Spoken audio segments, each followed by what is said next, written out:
Today, we're going to take a look at Spigen's cases for the Samsung Galaxy S21 Ultra. I have already done a Spigen case video for the S21 already, so this is basically the same video.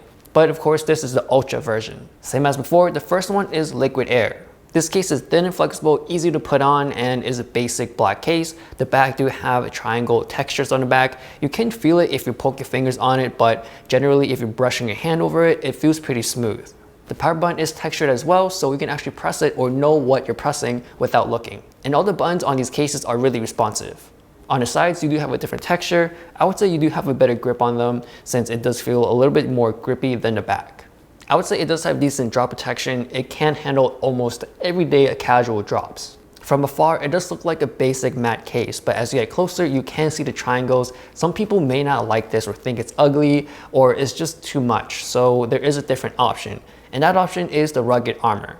The rugged armor is basically the same thing as a liquid air, but with a different design. And the design is very classic. You can find a bunch of pretty similar cases on Amazon, so it's a very common looking case. The plain part on the back does feel really smooth. It's pretty identical to the phone itself. Both the liquid air and the rugged armor do have a small lip on the front, so if I do put the phone face down, the surface won't touch the glass screen. Next up is the thin fit. This one is the skinniest or thinnest and offers the least protection, but I would say for me, it does offer the best grip, so this is why it's my favorite one. This case looks very basic. It's pretty much all matte black with no crazy designs, so if you do want something minimal, I would say this is the one here. The Ultra is a really big and heavy phone, so if I do drop this case with a thin fit, I wouldn't be confident anything higher than my knees. But the grip on this case do help a lot when you're holding this phone, especially if you have smaller hands and the phone feels pretty much overly big or gigantic in your hands, so it doesn't feel like it's gonna step out. Next up is the Ultra Hybrid. This is the clear case. The back is made out of plastic, so it's super clear. You can actually see from 1:1 ratio, and on the sides, it's TPU, so it do offer that better grip. As you know, I am not a fan of the plastic clear backs because over time they do get oily and greasy and very slippery. Of course, you do build up a lot of fingerprints as well, so it's pretty high maintenance. I am a big fan of the matte finish on the Ultra, and slapping this case on makes it look glossy again, and with all the fingerprints, it just kind of destroys that look for me. The best thing about this case is the TPU sides. When you're gripping this phone or this case, it doesn't feel like it's gonna slip out of your hands because it does offer a lot of good grip against your skin. The next case is the Neo Hybrid. This is like a combination between the liquid air and the thin fit. Since this is like a two-piece case, the plastic frame do have the same finish or grippiness as the thin fit, and it does have the thickness or flexibility as the liquid air. The back do have a textured design. For me, I do prefer this look over the triangles, and again, it does feel pretty smooth as you brush your fingers over it, but if you really pick at it, you can feel the texture. From my experience of dropping cases, for this case, since the sides do have that plastic frame, if you do happen to scuff it, it's gonna be there forever and you can feel it. So that's probably one of the only cons if you do happen to drop this case. But luckily, it does offer that nice grippy texture, and of course, you do get the extra thickness of flexibility as a liquid air for the better protection.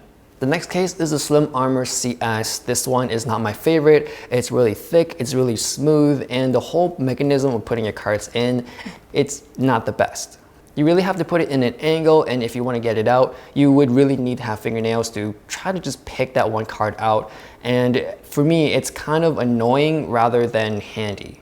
For people like me who have smaller hands, gripping this case is gonna be hard because yes, that TPU sides do help with that grip, but that plastic side, it's super smooth. It's gonna slip out of my hands like no tomorrow. From my experience, as a wallet case, you want to have good grip all around because you are really moving this case around your hands a lot, so having that really smooth plastic back does not help at all. And the last thing I want to do is drop this really expensive phone. The last case is a Tough Armor. This one is the bulkiest, the thickest, and just having it in your hands, you already know it feels super protective. There is a kickstand on the back. I would say it's pretty useful whenever you're watching something, but it's really flimsy, and I would say that anybody can break it. If you brush against something accidentally, it's gonna snap off.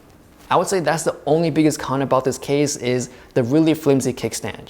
It is a two-piece case, and the plastic frame does offer that same grippiness or about the same grippiness as a thin fit.